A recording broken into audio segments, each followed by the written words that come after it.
Magandang araw para sa lahat ng ating minamahal na mga senior citizens.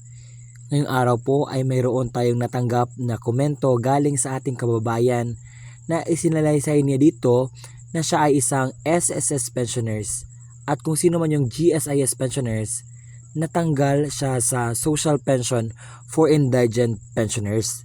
Tama nga ba na siya ay tinanggal? Ano ba ang dapat na malaman ng mga senior citizens patungkol sa social pension for indigent pensioners? Ano ba ang mga qualifications? Atin po yang alamin. Noong nakaraang mga buwan, may nakuha po tayong balita na mayroong 13,468 na benepisyaryo ng social pension ng mga senior citizens ang tinanggal ng Department of Social Welfare and Development or DSWD dahil may sinunod po sila na qualifications po na dapat sundin para makapasok po tayo sa social pension for indigent pensioners. Ayon sa datos ng DSWD, ito yung mga tinanggalan nila na mga hindi qualified. Merong 1,327 na nalaman nila na tumatanggap ng pensyon sa SSS at saka GSIS. 830 doon ay nakakuha pa ng honorarium or sahod. Mayroon ding 331 na nakatanggap ng regular na support ng kanilang pamilya. At yung iba naman tinanggal dahil patay na. At yung iba naman tinanggal dahil nag-transfer sila ng ibang location.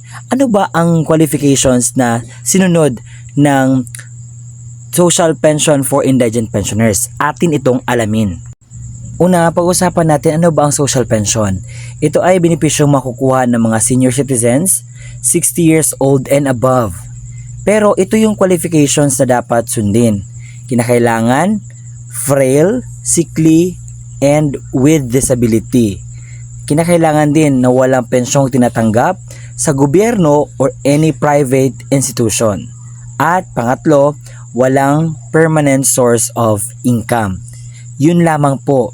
Kaya po tinanggal po yung mga SSS, GSIS pensioners may tinanggap sa pamilya dahil ito po yung sinunod na qualifications po ng social pension for indigent pensioners.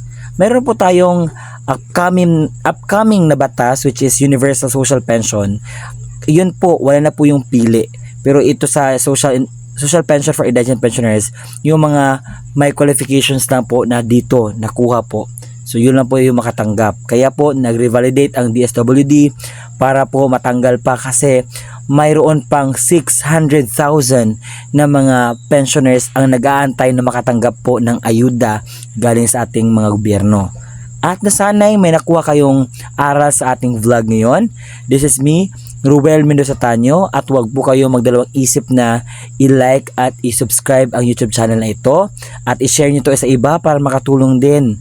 And this is me, I just want to inform you and I'm not affiliate in any agency. I just want to inform everybody about the knowledge that kinakailangan po nating malaman, lalo na sa mga senior citizens. Salamat and bye-bye.